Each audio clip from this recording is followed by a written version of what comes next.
Hello అండి అందరికీ. Night గ్రహణం పడింది కదా! గ్రహణం తర్వాత రోజు ఎక్కువ పనుంటుందని చెప్పేసి ఈరోజు ఎర్లీ మార్నింగే నిద్ర లేచాను. ముందు నేను తలస్నానం చేసుకొని, ఇల్లు మొత్తం క్లీన్ చేసుకొని, బయట గుమ్మం దగ్గర ముగ్గు పెట్టుకొని, ఇల్లు కూడా మాప్ పెట్టుకొని తుడిచేసుకున్నాననమాట.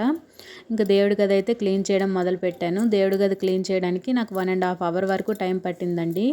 దేవుడి గది క్లీన్ చేసి, ఫోటోలు అవి తుడిచేసి, వాటికి బొట్లు పెట్టి, మళ్ళీ దీపారాధన చేసేసరికి 1½ అవర్ టైం పట్టింది.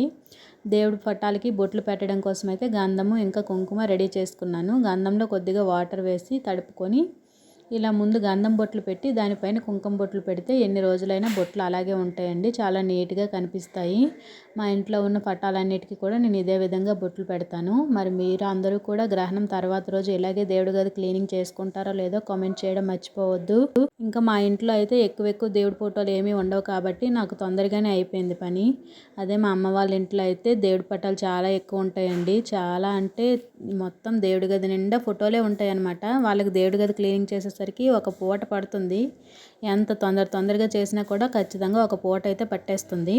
నేను పటాలన్నీ శుభ్రం చేసిన తర్వాత దేవుడి సామాన్లు కూడా నీట్గా తోమేస్తానండి.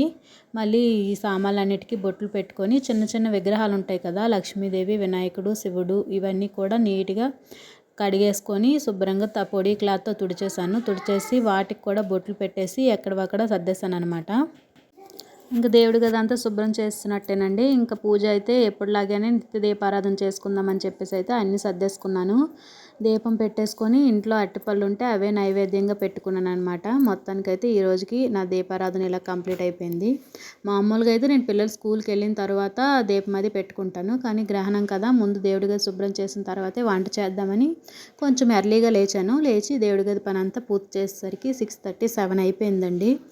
సరే ఇంకా పిల్లలకి లంచ్ బాక్స్ రెడీ చేయాలని చెప్పేసి అయితే వంట కోసం ఈరోజైతే లంచ్లోకి టమాటా పప్పు అలాగే రైస్ కూడా చేస్తున్నాను. మరి టైం ఎక్కువ లేదు కాబట్టి త్వరగా పప్పు అయితే చేసేసాను అనమాట.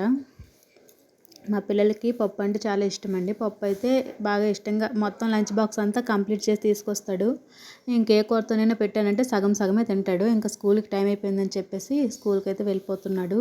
మా చిన్నోడు కూడా అంగన్వాడీ సెంటర్కి వెళ్తాడు కానీ ఈరోజు వాడికి వెళ్ళలేదనమాట. గ్రహణం పడింది కదా, అంగన్వాడీ సెంటర్ అంతా క్లీన్ చేస్తారంట, అందుకని వాడిని పంపించలేదు.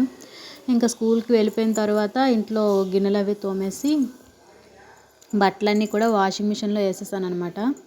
వాషింగ్ మిషన్లో బట్టలన్నీ వేసేసి లిక్విడ్ కూడా వేసేసి టైమర్ సెట్ చేసేయడమే. క్విక్ వాష్ పెట్టుకుంటే అదే టైం సెట్ చేసుకుంటుందండి. నేను క్విక్ వాష్ పెట్టాను, ఒకసారి ఉతికి జాడించి స్పిన్ చేస్తుందనమాట. మొత్తం నాకు 40 మినిట్స్ టైం చూపించింది.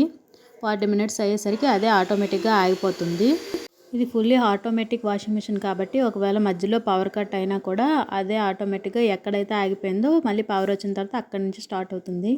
వాషింగ్ మిషన్ కూడా అయిపోయిందనమాట. ఇంకా బట్టలన్నీ తీసేసి బయట ఆరేద్దామని తీసుకొచ్చాను. ఈరోజు మా గులాబీ చెట్టుకి అయితే ఈ గులాబీ పువ్వు పూసిందండి. ఇంకా మొగ్గలు ఉన్నాయి, అవన్నీ కూడా ఎప్పుడు పెడతాయి మరి.